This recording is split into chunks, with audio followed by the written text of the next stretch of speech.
Hello friends, welcome to our YouTube channel. 22 दिसंबर के MCQs ready है, तो चलिए स्टार्ट करते हैं। Question number 1, which of the following statement is or are correct? First, the course of limiting the GDP contraction for 2020-21 would require substantial pickup in the government expenditure.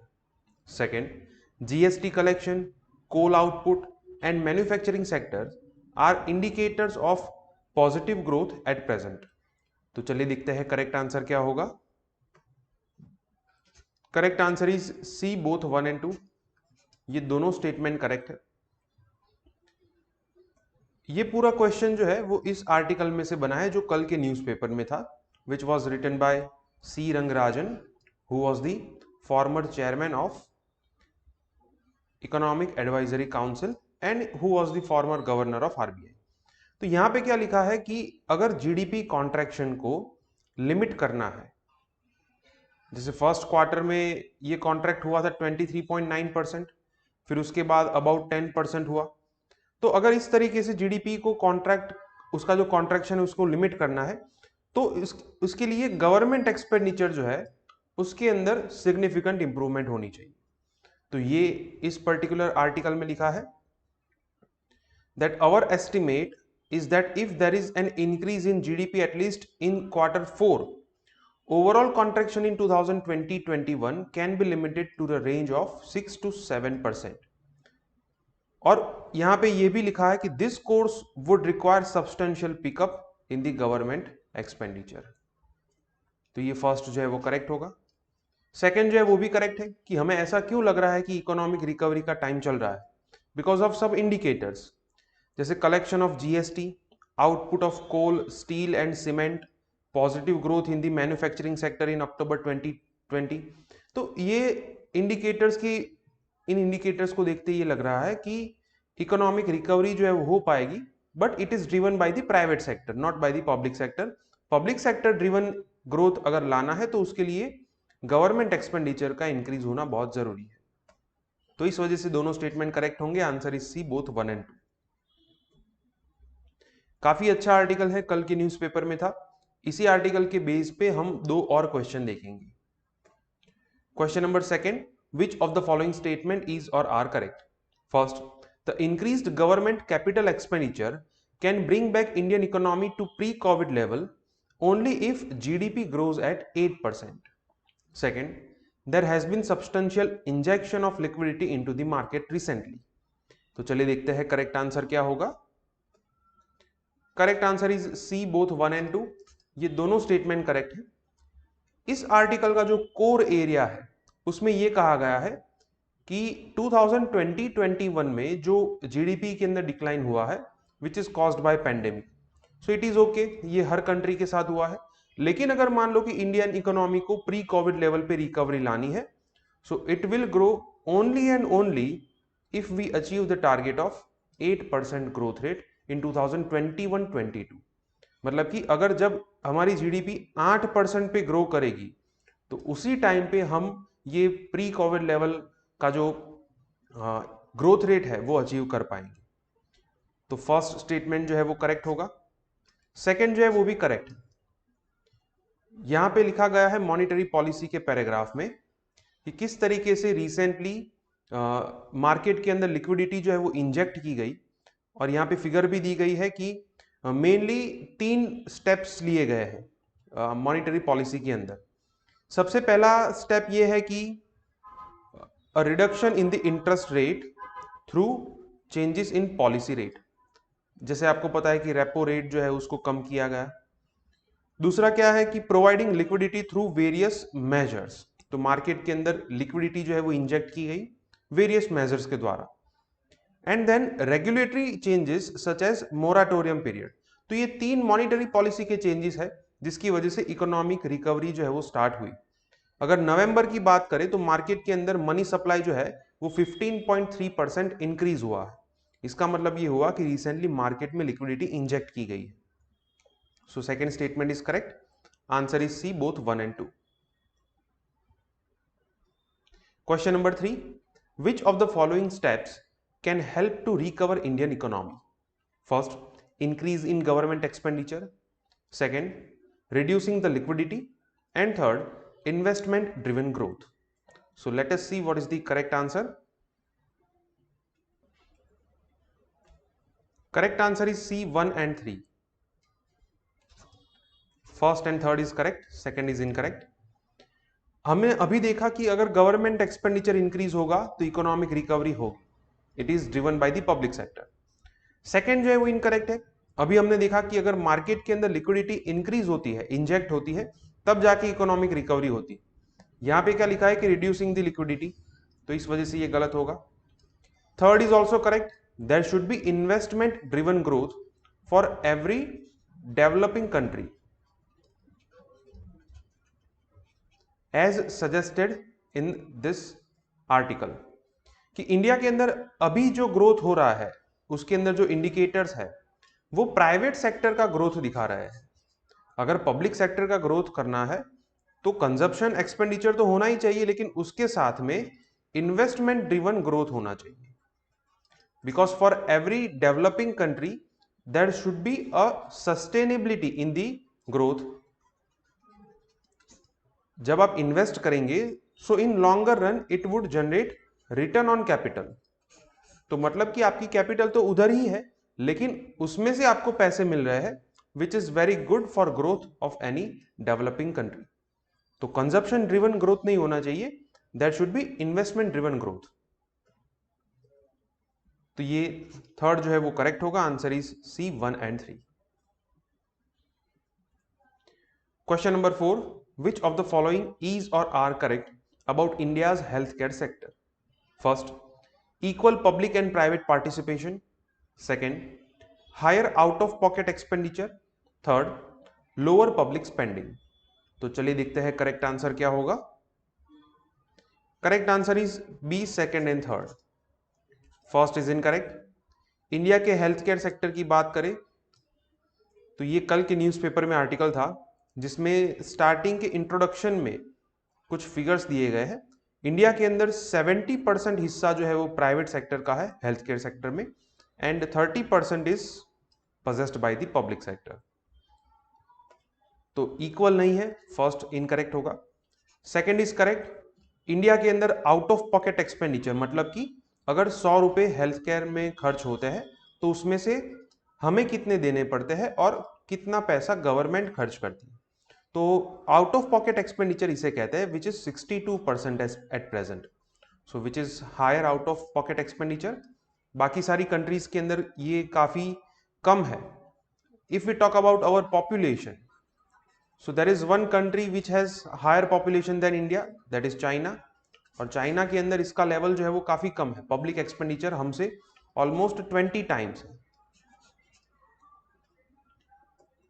तो इसका मतलब ये हुआ कि there is higher out of pocket expenditure.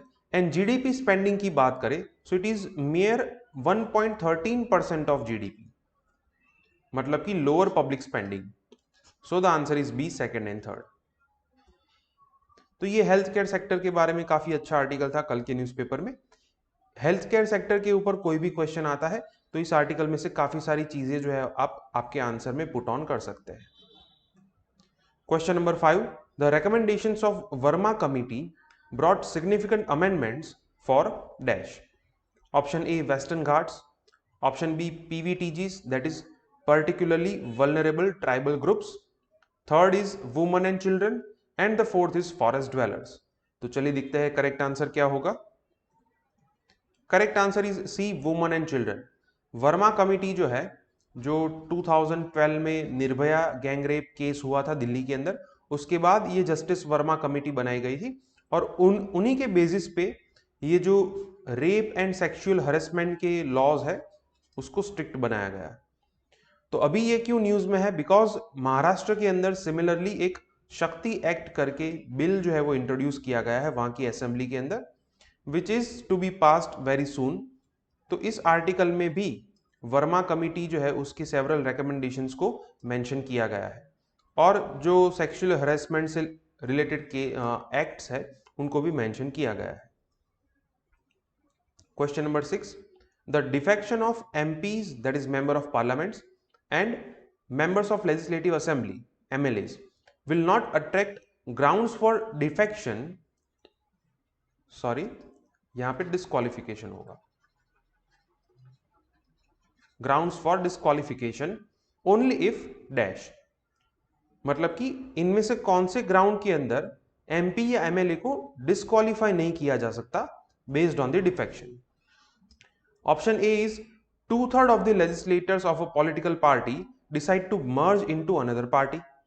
Second, half of the legislator of a political party decide to merge into another party. Third is 1/3 of the legislators of a political party decide to merge into another. And the fourth one is all the legislators of a political party decide to merge into another party. तो चलिए देखते हैं correct answer क्या होगा. Correct answer is A, that is the proportion should be 2/3. For example की कोई ABC party है and then there is a party named XYZ.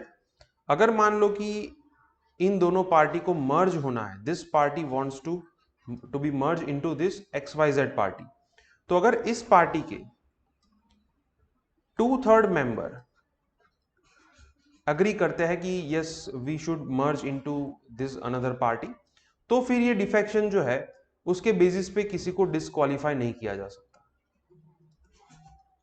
मतलब कि द प्रपोर्शन शुड बी 2/3. बाकी के ऑप्शन जो है उसमें सिर्फ प्रपोर्शन चेंजेस होते थे, half, 1/3 and all. Correct answer is A. So अभी ये प्लानिंग चल रहा था कर्नाटका के अंदर कि JDS एंड BJP को मर्ज किया जाए, लेकिन वहां से क्लियरेंस ये आ गया है कि there is no merger plan as of now. Question number 7. Which of the following countries were recently brought under India's coastal radar network? First is Maldives, second Myanmar, and third is Bangladesh. So let us see what is the correct answer for this question. Correct answer is D, 1, 2 and 3. ये तीनों countries को अब India जो है अपना जो coastal radar network है उसके अंदर ऐड करेंगे, और इसके लिए इन तीनों कंट्रीज के अंदर कोस्टल रडार जो है वो एस्टैब्लिश किए जाएंगे. इससे पहले भी इंडिया ने 3 कंट्री के अंदर ये कोस्टल रडार जो है उसके नेटवर्क में इन्वॉल्व किया है. These 3 countries are Sri Lanka, Mauritius and Seychelles. तो ये कल के न्यूज़पेपर में आर्टिकल था, काफी इंपॉर्टेंट है. इंडिया का कोस्टल रडार नेटवर्क क्या है, इसके अंदर काफी सारी चीजें जो है वो प्रीलिम्स पॉइंट ऑफ व्यू से काफी इंपॉर्टेंट है. फॉर एग्जांपल की Indian navy's information management and analysis centre, फिर उसके बाद information fusion centre for Indian Ocean region, then international liaison officers. तो इन सब चीजों के बारे में आप इंफॉर्मेशन कलेक्ट करना ये प्रीलिम्स के लिए इंपॉर्टेंट हो सकती है. Question number 8. Which of the following statement is or are correct about business reforms action plan? First, it is announced by Department of Industrial Promotion and Internal Trade. Second, it aims to attract investments and increasing ease of doing business in each state. तो चलिए देखते हैं correct answer क्या होगा. Correct answer is C, both 1 and 2, दोनों statement correct है. Business reforms action plan जो है it was announced by department of industrial promotion and internal trade, right. ये जो particular business reform action plan है वो सभी स्टेट के बीच में एक कंपटीशन क्रिएट करता है कि स्टेट के अंदर ईज ऑफ डूइंग बिजनेस को लेके कौन से स्टेप्स लिए जा रहे हैं, और उसके बेसिस पे हर एक स्टेट को रैंक दिया जाता है. So it aims to attract investments and ease of doing business in each state. The correct answer is C, both 1 and 2. So total 5 state ऐसे हैं जिसको फाइनेंस मिनिस्ट्री ने एक्स्ट्रा फंड बोरो करने की परमिशन दी है. These are Tamil Nadu, Telangana, Andhra Pradesh, Karnataka and Madhya Pradesh. क्यों दी गई है ये परमिशन? बिकॉज वहां पे कुछ प्रोजेक्ट्स ऐसे हैं ईज ऑफ डूइंग बिजनेस के लिए, उनको फैसिलिटेट करने के लिए, और पर्टिकुलरली प्रोजेक्ट के नाम है district level business reforms action plan. तो इस वजह से ये पूरा रिफॉर्म एक्शन प्लान जो है वो न्यूज में है. Question number 9. Which of the following recommendations were recently given by the Parliamentary Standing Committee of Home Affairs about Public Health Act? First is regulatory oversight on hospitals to prevent refusal of accepting insurance claims. Second, make COVID-19 treatment cashless for people having insurance coverage. Third, states to deliver rations or allowances to children deprived of the mid day meals. तो चलिए देखते हैं correct answer क्या होगा। Correct answer is D 1, 2 and 3। ये तीनों recommendations correct है। कल के ये आज के न्यूज़पेपर के फ्रंट पेज पे दिया गया है, जिसके अंदर जो parliamentary standing committee on home affairs है, उन्होंने एक एक्ट के लिए सजेशन दिया है, a holistic public health act should be there. इस कोविड-19 पेंडेमिक के चलते बहुत सारी रिकमेंडेशंस दी है। तो सजेशन में पहला ये है कि जितनी भी हॉस्पिटल्स कंट्री के अंदर काम कर रही है, उनके ऊपर एक रेगुलेटरी ओवरसाइट होना चाहिए। कई बार ऐसा होता है कि लोग हेल्थ इंश्योरेंस लेके फिर उसको क्लेम करते हैं, लेकिन इंश्योरेंस कंपनीज एंड हॉस्पिटल्स के बीच में ऐसा टाई अप होता है कि वो उस क्लेम को रिफ्यूज कर देता है। तो ऐसी चीजें ना हो, इसके लिए कोई रेगुलेटरी मैकेनिज्म होना चाहिए। कोविड-19 ट्रीटमेंट जो है वो हर इंश्योरेंस कवरेज के अंदर कैशलेस हो जानी चाहिए। There should be a separate wing in the National Disaster Management Authority to specialize the COVID-19 pandemic। फिर उसके बाद ग्राउंड लेवल पे इफेक्टिव इंप्लीमेंटेशन होना चाहिए, specially to address the issues being faced by the farmers, non corporate, non farm MSMEs. And then कोविड-19 pandemic की वजह से स्कूल्स वगैरह जो है बंद है, तो उसके अंदर जो मिड डे मील स्कीम चलती थी, जिसके अंदर काफी सारे बच्चों को खाना दिया जाता था, तो ऐसे चिल्ड्रन को ड्राई रैशंस प्रोवाइड करवाना चाहिए, या तो फिर आप उनको अलाउंस दे सकते हैं, children deprived of mid day meals. So these were the major suggestions given by this panel. Question number 10, which of the following statement is or are correct about Insolvency and Bankruptcy Code IBC? First, it was enacted in 2016 with the aim to streamline this and speed up the resolution process of failed businesses. Second, the government recently reduced the threshold limit for invoking insolvency. And third, the code stipulates that the resolution process of a stressed company will have to be completed within a year. तो चलिए देखते हैं correct answer क्या होगा। Correct answer is A 1 only. Second and third are incorrect. IBC जो है उसे 2016 में बनाया गया था। इंसॉल्वेंसी एंड बैंकरप्सी को लेके जो अलग अलग एक्ट थे, उनको इस कोड के अंदर मर्ज किया गया, कि जिसकी वजह से जो रिजोल्यूशन प्रोसेस है वो स्पीडियर हो। सेकेंड जो है वो इनकरेक्ट है। कोविड-19 पेंडेमिक के चलते जो स्मॉल एंड मीडियम बिजनेसेस है, उनको काफी नेगेटिव, उनके ऊपर काफी नेगेटिव इंपैक्ट पड़ी, तो उनको इस पर्टिकुलर आईबीसी में से रिमूव करने के लिए गवर्नमेंट ने ये जो थ्रेशोल्ड लिमिट है वो इंक्रीज की है। The limit was earlier 1 lakh rupees, 1 lakh के ऊपर जितने भी बिजनेसेस है, अगर वो फेल होते हैं तो आईबीसी इन्वोक किया जाएगा। 1 लाख के ऊपर काफी सारे स्मॉल एंड मीडियम बिजनेसेस आ जाते हैं, तो गवर्नमेंट ने ये थ्रेशोल्ड लिमिट जो है वो इंक्रीज की है 1 crore. Now the threshold limit is increase to 1 crore, ताकि ये स्मॉल एंड मार्जिनल बिजनेसेस जो है वो इसमें से एक्सक्लूड हो जाए। तो second is incorrect. Third is also incorrect. ये पूरी चीज जो है वो सही है, लेकिन ये टाइम लिमिट गलत है। विद इन 1 ईयर नहीं है, इसके अंदर मैक्सिमम टाइम पीरियड जो है वो 270 डेज का है। That means we can say that it is maximum 9 months. 9 महीने में ये पूरी रिजोल्यूशन प्रोसेस जो है वो कंप्लीट हो जानी चाहिए। So the answer is B 1 only. So government ने मार्च 2021 तक आईबीसी जो है उसको सस्पेंड किया है, जो कि 25 दिसंबर को एंड होने वाला था, लेकिन उस सस्पेंशन को एक्सटेंड किया। ये भी आज के न्यूज़पेपर में फ्रंट पेज पे है। ओके फ्रेंड्स, तो आज के 10 एमसीक्यूज यहाँ पे कंप्लीट होते हैं। अगर आपको कोई डाउट है तो कमेंट सेक्शन में लिखिए। हमारे वीडियोस आपको पसंद आए तो वीडियो को लाइक कीजिए और चैनल को सब्सक्राइब कीजिए। Thank you.